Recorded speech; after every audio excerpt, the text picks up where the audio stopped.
कहानी का सरनामा है पान सिरड़ दी।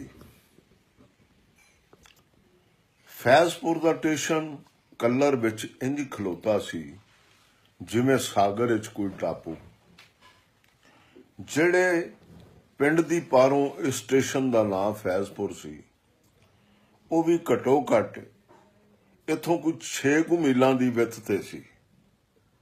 अंग्रेज़ां दा खबरे इस कलर विच कोई शहर वसाण दा मता सी, जिहड़ा उन्हां इत्थे लਹਿੰਦਿਓਂ चढ़दे ते चढ़दियों लਹਿੰਦੇ दमूही वांगू लम्मी पई हुई पटड़ी दे कंढे स्टेशन छत छड्डिया सी।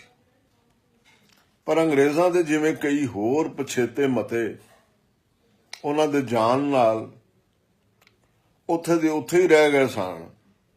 उसे तरह कलर दे इस सागर विच ਇਹ स्टेशन भी कला रह गया सी, अद्धो राणा एक टापू बन के। इस स्टेशन ते ओ मांग दी एक हनेरी ते ठरी हुई रात सी। टिकटां वाली बारी बंद हो गई हुई सी। स्टेशन मास्टर अपने कमरे दा बूहा पीड़ के सौ गया होया सी।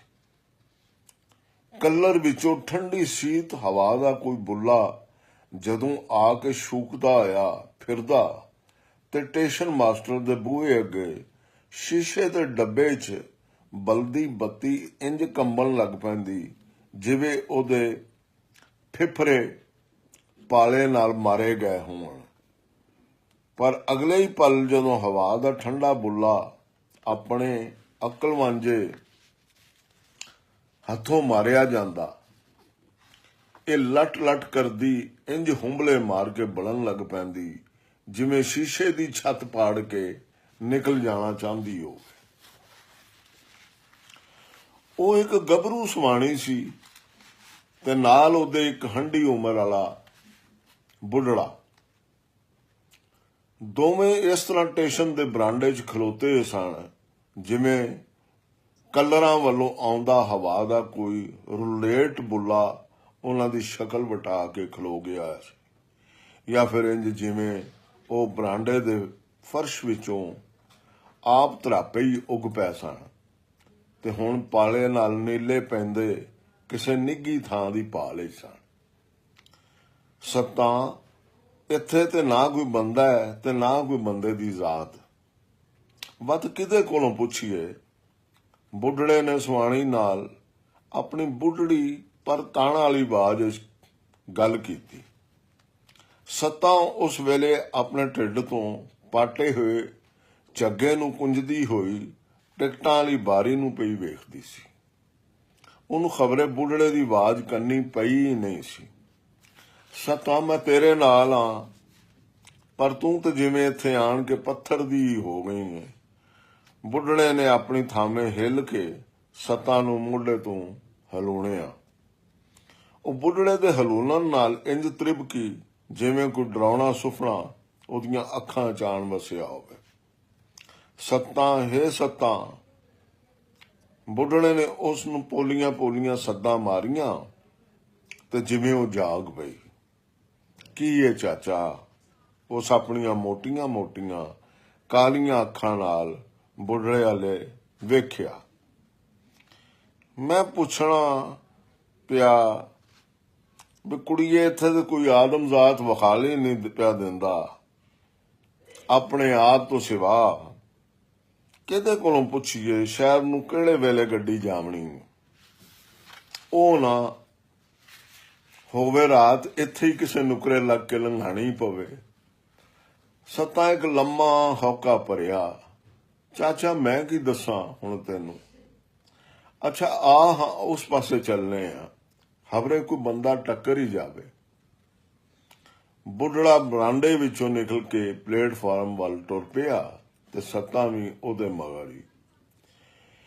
ਫੈਜ਼ਪੁਰ ਸਟੇਸ਼ਨ ਦਾ ਪਲੇਟਫਾਰਮ ਇੱਕ ਲੰਮਾ ਮਿੱਟੀ ਦਾ ਥੜਾ ਸੀ ਜਿਹੜਾ ਪਟੜੀਆਂ ਦੇ ਨਾਲ ਨਾਲ ਦੂਰ ਤੱਕ ਟੁਰਿਆ ਜਾਂਦਾ ਸੀ। ਇਸ ਥੜੇ ਉੱਤੇ ਵਿਰਲੇ ਵਿਰਲੇ ਲੱਕੜ ਦੇ ਬੈਂਚ ਪਏ ਸਨ। ਪਲੇਟਫਾਰਮ ਦੀ ਇੱਕ ਨੁੱਕਰ ਤੇ ਠਾਕ ਬਣੀ ਹੋਈ ਸੀ ਜਿੱਥੇ ਕਦੀ ਕਦਾਈ ਕੋਈ ਮਾਲ ਗੱਡੀ ਲੱਕੜਾਂ ਲੈਣ ਲਈ ਆ ਕੇ लगदी हुंदी सी। बुढ़ड़े ने प्लेटफार्म उत्ते आण के लम्मी निगाह मारी, पर लक्कड़ दे सारे बेंच सखणे सन। कोई भुलिया चुकिया बंदा ते किधरे रिहा, कोई छलेडा भी उन्हां उत्ते बैठा या लम्मा पिया बखाली नहीं सी दिंदा। छड़ा ठहक वाली नुक्कर च पोए उत्ते अग बलदी सी पई ते किसे दे माड़ा माड़ा बोलन दी आवाज भी आउंदी सी। सतां उस नुकरे कोई लगदा जिवें है, आ हां उधर चलीए। बुढ़े ने सतां नूं सलाह दित्ती। ਉਹ ਦੋਵੇਂ ਹੁਣ ਉਸ ਅੱਗ ਵੱਲ ਟੁਰ ਪਏ। ਅੱਗ ਦਾ ਭਾਂਬੜ ਭੋਏ ਤੇ ਮਾੜਾ ਜਿਹਾ ਨੱਚਦਾ ਜਿਵੇਂ ਉੱਕਾ ਹੀ ਹੁੱਟ ਗਿਆ। ਉਹ ਜਦੋਂ ਉੱਥੇ ਅਪੜੇ ਤੇ ਉਹ ਭੋਏ ਵਿੱਚ ਹੀ ਗਵਾਚ ਗਿਆ।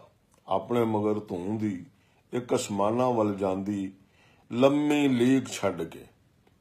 ਉਹਨਾਂ ਦੇ ਕੰਨਾਂ ਵਿੱਚ ਜਿਹੜੀ ਕਿਸੇ ਦੇ ਬੋਲਣ ਦੀ ਆਵਾਜ਼ ਪਈ ਆਉਂਦੀ ਸੀ, ਉਹ ਹੁਣ ਚੋਖੀ ਨਿੱਤਰ ਗਈ। ਕੋਈ ਬੜੇ ਭਿੱਜੇ ਹੋਏ अला नाल आखदा पिया सी, रैन गई लटके सब तारे, अब तो जाग मुसाफिर प्यारे। बुल्ला शौ दे पैरी पड़िए, गफलत छोड़ कुछ हीला करिए। मर्ग जतन बिन खेत उजाड़े, अब तो जाग मुसाफिर प्यारे। बुढ़ड़े ने मुटियार नूं खलो जावन लई हथ हिलाया ते आप भी खलो गया। ਉਹਨਾਂ ਦੇ ਸਾਹਮਣੇ ਭੋਏ ਉੱਤੇ ਪੂਰੀ ਲੈ ਕੇ ਕੋਈ ਲੰਮਾ ਪਿਆ ਆਇਆ, ਚਰਖੜੀ ਦੇ ਫੇਰ ਵਾਂਗੂ ਆਖੀ ਜਾਂਦਾ ਪਿਆ ਸੀ, ਰਹਿਣ ਗਈ ਲਟਕੇ ਸਭ ਤਾਰੇ, ਅਬ ਤੋ ਜਾਗ ਮੁਸਾਫਿਰ ਪਿਆਰੇ। ਮਰਗ ਜਤਨ ਬਿਨ ਖੇਤ ਉਜਾੜੇ, ਅਬ ਤੋ ਜਾਗ ਮੁਸਾਫਿਰ ਪਿਆਰੇ। ਰਹਿਣ ਗਈ ਲਟਕੇ ਸਭ ਤਾਰੇ। ਬੁੱਢੜਾ ਤੇ ਸੱਤਾਂ ਜਿਵੇਂ ਇਸ ਆਵਾਜ਼ ਨਾਲ ਅਸਲੋਂ ਹੀ ਕੀਲੇ ਗਏ।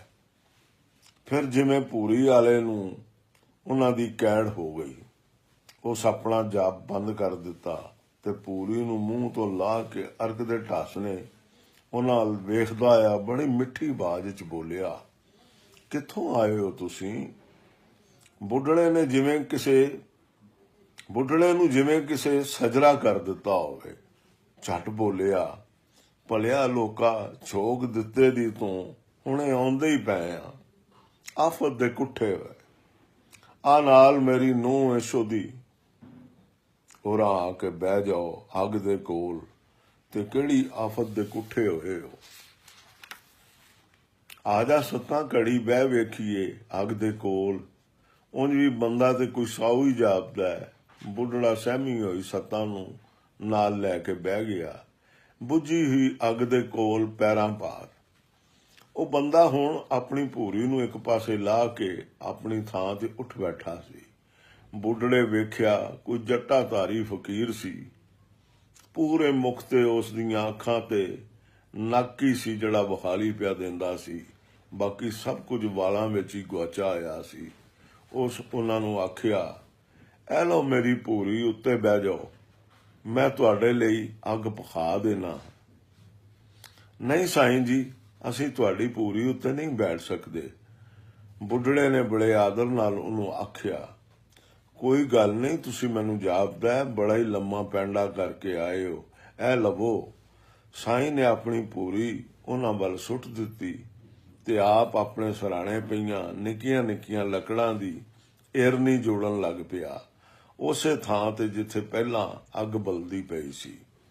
ਬੁੱਢੜਾ ਵੀ ਉਹਦੇ ਨਾਲ ਰਲ ਕੇ ਫੂਕਾਂ ਮਾਰਨ ਲੱਗ ਪਿਆ। ਛੇਤੀ ਹੀ ਅੱਗ ਮੁੜ ਜਾਗ ਪਈ। ਬੱਚਾ ਭੂਰੀ ਤੇ ਬਹਿ ਜਾ।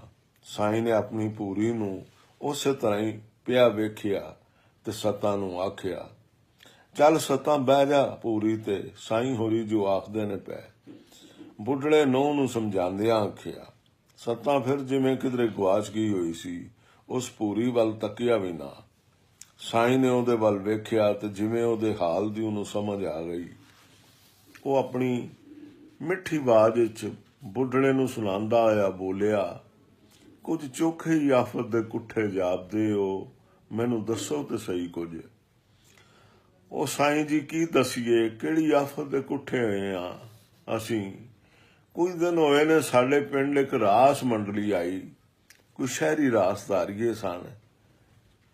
कला कला मेरा छोर रामू बड़े तरसेवें दा टुर गया उन्हां दा रास वेखण।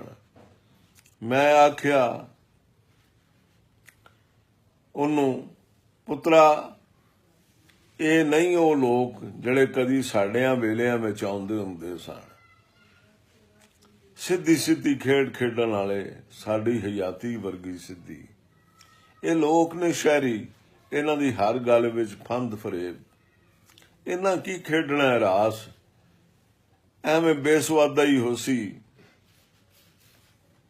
ਪਰ ਉਹ ਨਾ ਟਲਿਆ, ਟੁਰ ਗਿਆ ਤੇ ਜਦੋਂ ਪਰਤਿਆ ਹੋਰਵਾਂ ਹੋਇਆ ਪਿਆ ਸੀ। ਮੈਂ ਪੁੱਛਿਆ, ਰਾਮੂ ਕੀ ਵੇਖਿਆ ਹੀ ਰਾਸ ਵਿੱਚ? ਇਹ ਪਿਓ ਆਪਣਾ ਆਪ ਹੀ ਡਿੱਠਾ ਹੈ। ਬਸ ਕਰ ਗਏ ਸ਼ਹਿਰੀ ਫੰਦ ਫਰੇਬ ਇਹਦੇ ਨਾਲ। ਇਹ ਰਾਤਾਂ ਨੂੰ ਕੁੱਤੀਆਂ ਮਾਰਨ ਲੱਗ ਪਿਆ। ਓਪਰੇ ਓਪਰੇ ਬੰਦੇ ਇਹਦੇ ਪੁਰਾਣੇ ਬਣ ਆਵਣ, ਇਹਦੀਆਂ ਅੱਖਾਂ ਵਿੱਚ ਅਣਡਿੱਠੇ ਚਾਨਣ ਲਹਿਰਨ। ਰਾਠਾਂ ਇਹਨੂੰ ਆਖਿਆ, ਜਾ ਕੱਢ ਲਿਆ ਮੁਰਗਾਈਆਂ ਮੋਈਆਂ ਪਾਣੀ ਚੋਂ। ਇਸ ਨਾ ਚਾ ਕੀਤੀ, ਨਾ ਹੀ ਨਹੀਂ ਸਗੋਂ ਵੇਰਿਆ ਉਹਨਾਂ ਨਾਲ। ਰਾਠ ਸਾਡੇ ਸਿਰ ਦੇ ਵਾਚ ਗਏ। ਇੱਕੋ ਨਜ਼ਰੀ ਇਹਦੀ ਅੱਖ ਕਵੱਲੀ ਤੇ ਠਾ ਠਾ ਉਹਨਾਂ ਬੰਦੂਕਾਂ ਦੇ ਘੋੜੇ ਨੱਪ ਦਿੱਤੇ ਆਪਣੀਆਂ ਦੇ। ਮੇਰਾ ਤੇ ਰਾਠਾਂ ਦਾ ਉਮਰਾਂ ਦਾ ਸਾਥ, ਸਾਰਿਆਂ ਨੂੰ ਘੋੜੀ ਚੜ੍ਹਨਾ ਮੈਂ ਹੀ ਦੱਸਿਆ, ਪਰ ਮੇਰੀ ਪੱਗ ਵੀ ਉਹਨਾਂ ਖੇ ਕਰ ਛੱਡੀ। ਬੁੱਢੜੇ ਦੀਆਂ ਅੱਖਾਂ 'ਚ ਹੰਝ ਭਰੇ ਗਏ, ਸੱਤਾਂ ਵਿੱਚ ਡੁਸਕਣ ਲੱਗ ਪਈ। ਪਰ ਮੀਆਂ ਹੁਣ ਚੱਲੇ ਕਿੱਥੇ ਹੋ? ਉਹ ਦੋਵੇਂ ਨੌ ਸਹੁਰਾ। ਪਰ ਮੀਆਂ ਹੁਣ ਚੱਲੇ ਕਿੱਥੇ ਹੋ? ਦੋਵੇਂ ਨੌ ਸਹੁਰਾ। ਨਾ ਰੋਵੋ, ਹੋਣੀ ਤੇ ਵਰਤ ਗਈ ਹੋਈ ਏ। रैन गई लटके सब तारे, मरग जतन बिन खेत उजाड़े। अब तो जाग मुसाफिर प्यारे। होनी ते वरत गई हुई है। साईं उन्हां नाल गल करदा फिर जिवें अपने आप नाल गल करन लग पिया। मैं ਚੱਲਿਆ ਸਾਈਂ ਲੋਕਾਂ ਉਹਨਾਂ ਫੰਦ ਫਰੇਬੀ ਰਾਸਦਾਰੀਆਂ ਨੂੰ ਲੱਭਣ, ਨਾਲ ਇਸ ਕੁੜੀ ਨੂੰ ਲੈ ਕੇ ਵੀ ਕੱਢੋ ਜਿਹੜਾ ਸੁਰਮਾ ਤੁਸੀਂ ਲਈ ਫਿਰਦੇ ਹੋ। ਫਿਰ ਉਹਦੀ ਇੱਕ ਇੱਕ ਸਲਾਈ ਸਾਡੀਆਂ ਅੱਖਾਂ 'ਚ ਵੀ, ਅਸੀਂ ਵੀ ਵੇਖੀਏ ਆਪਣਾ ਆਪ ਉਵੇਂ ਜਿਵੇਂ ਰਾਮੂ ਡਿੱਠਾ। ਮੇਰਾ ਤੇ ਰਾਠਾਂ ਦਾ ਉਮਰਾਂ ਦਾ ਸੀਰ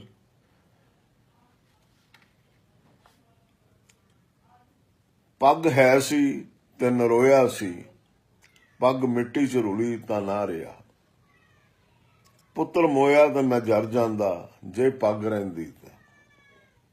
ਪਰ ਹੁਣ ਤੇ ਉਹ ਪੱਗ ਘੋੜਿਆਂ ਦੇ ਸੁੰਬਾਂ ਹੇਠਾਂ ਫੀਤੀ ਫੀਤੀ ਹੋ ਗਈ ਏ। ਉਹਨਾਂ ਆਪ ਹੀ ਕਰ ਛੱਡੀ। ਪਾਉ ਸਾਡੀਆਂ ਅੱਖਾਂ 'ਚ ਸੁਰਮ ਸਲਾਈਆਂ। ਕਿਹੜਾ ਨਿੰਮ ਦੇ ਵੱਤਰ ਨਾਲ ਬਣਾਇਆ ਤੁਸਾਂ ਸੁਰਮਾ ਫਰੇਬੀਓ, ਤਾਂ ਜੋ ਮੈਂ ਵੀ ਵੇਖਾਂ ਰਾਠਾਂ ਦੀਆਂ ਅੱਖੀਂ ਵਿੱਚ ਅੱਡੀਆਂ ਚੁੱਕ ਕੇ ਆਪਣੇ ਆਪ ਨੂੰ। ਬੰਦੂਕਾਂ ਦਾ ਮੈਨੂੰ ਡਰ ਕੋਈ ਨਹੀਂ, ਨੱਪੋ ਘੋੜੇ ਇਹਨਾਂ ਦੇ, ਪਰ ਮੈਂ ਤੁਹਾਡੀਆਂ ਅੱਖੀਂ 'ਚ ਵੇਖਣਾ ਜ਼ਰੂਰ ਹੈ। ਬੁੱਢੜੇ ਦੇ ਅੰਦਰ ਜਿਵੇਂ ਕੋਈ ਜਿੰਨ ਆ ਵੜਿਆ ਸੀ ਤੇ ਉਹਦਾ ਆਪਣੇ ਆਪ ਉੱਤੇ ਕੋਈ ਵਸ ਨਹੀਂ ਸੀ ਰਿਹਾ। ਕਿਵੇਂ ਲੱਭੇਗਾ ਮੀਆਂ ਉਹਨਾਂ ਫਰੇਬੀਆਂ ਨੂੰ ਸ਼ਹਿਰ ਜਾ ਕੇ? ਸ਼ਹਿਰ ਤੇ ਆਪ ਬਹੁਤ ਵੱਡਾ ਖੁੱਬ ਹੈ, ਜੋ ਇਹਦੇ 'ਚ ਖੁੱਬਿਆ ਨਹੀਂ ਨਿਕਲਿਆ ਮੁੜ ਕੇ। ਤੂੰ ਵੀ ਖੁੱਬ ਜਾਸੇ। ਕੁਝ ਵੀ ਇਹ ਭਾਵੇਂ, ਮੈਂ ਉਹਨਾਂ ਸ਼ਹਿਰੀ ਰਾਸਧਾਰੀਆਂ ਨੂੰ ਮਿਲਾਂਗਾ ਜ਼ਰੂਰ। ਮੈਂ ਆਪਣੇ ਤਰਸੇਵੇਂ ਦੇ ਪੁੱਤਰ ਰਾਮੂ ਨੂੰ ਆਖਿਆ ਸੀ, ਉਹ ਨਾ ਮੰਨਿਆ ਤੇ ਅੱਜ ਮੈਨੂੰ ਖੁਰਾ ਨੱਪਣਾ ਪੈ ਗਿਆ ਬੁੱਢੜੇ ਬਾਰੇ। ਕਿੱਥੇ ਲੁਕਸਣ ਮੈਥੋਂ? ਮੈਂ ਲੱਭ ਕੇ ਆਖਣਾ, ਵਰਤੋ ਜਿੰਨੇ ਵੀ ਰਛ ਨੇ ਤੁਹਾਡੇ ਕੋਲ ਗੁੱਜੇ ਤੇ ਦਿਓ ਮੈਨੂੰ ਉਹ ਤੱਕਣੀ ਮੇਰੇ ਰਾਮੂ ਵਾਲੀ। ਸੱਤਾਂ ਨੀਵੀਂ ਪਾ ਕੇ ਬੁੱਢੜੇ ਦੇ ਨਾਲ ਲੱਗੀ ਬੈਠੀ ਸੀ, ਆਪਣੇ ਵਿਚਾਰਾਂ 'ਚ ਗੁਆਚੀ। ਸਾਈਂ ਨੇ ਉਹਦਾ ਖਿਆਲ ਕਰਦਿਆਂ ਬੁੱਢੜੇ ਨੂੰ ਆਖਿਆ, ਮੀਆਂ ਇਹੋ ਪੂਰੀ ਲੈ ਲਓ ਤੇ ਹੁਣ ਲੰਮੇ ਪੈ ਜਾਓ। ਉੱਥੇ ਇੱਟਾਂ ਦੇ ਥੜੇ ਤੇ ਗੱਡੀ ਸਵੇਰੇ ਸਹਿਜੇ ਲੈ ਜਾਪਸੀ। ਉਹਨਾਂ ਚਿਰ ਇੰਜੇ ਬੈਠੇ ਆਕੜ ਜਾਸੋ, ਜਾਓ ਲੰਮੇ ਪੈ ਜਾਓ, ਅਜੇ 2 ਪਾਰ ਰਾਤ ਰਹਿੰਦੀ। ਬੁੱਢੜਾ ਤੇ ਸੱਤਾਂ ਥਕੇਵੇਂ ਤੇ ਪਾਲੇ ਨਾਲ ਟੁੱਟੇ ਹੋਏ ਸਨ। ਸਾਈਂ ਦੀ ਗੱਲ ਸੁਣ ਕੇ ਉੱਠ ਖਲੋਤੇ। ਸਾਈਂ ਦੇ ਪਿਛਲੇ ਬੰਨੇ ਥੜਾ ਬਣਿਆ ਹੋਇਆ ਸੀ, ਨਿੱਕਾ ਜਿਹਾ ਇੱਟਾਂ ਦਾ। ਸਾਈਂ ਦੀ ਭੂਰੀ ਵੀ ਇਸੇ ਤਰ੍ਹਾਂ ਸੀ ਜਿਵੇਂ ਕੋਈ ਤੰਬੂ ਹੀ ਇਕੱਠਾ ਕੀਤਾ ਹੋਵੇ। ਜਹਾਜ਼ ਜਿੱਡੀ ਭੂਰੀ ਉਹਨਾਂ ਦੋਵਾਂ ਅੱਧੀ ਹੇਠ ਵਿਛਾ ਲਈ ਤੇ ਅੱਧੀ ਦੀਆਂ ਲਾਮਾਂ ਦੋਵਾਂ ਉੱਤੇ ਲੈ ਲਈਆਂ। ਐਵੇਂ ਆਖਣ ਜਿੰਨੀਆਂ। ਸਾਈਂ ਨੇ ਮੱਚ ਵਿੱਚ ਹੋਰ ਲੱਕੜਾਂ ਸੁੱਟ ਦਿੱਤੀਆਂ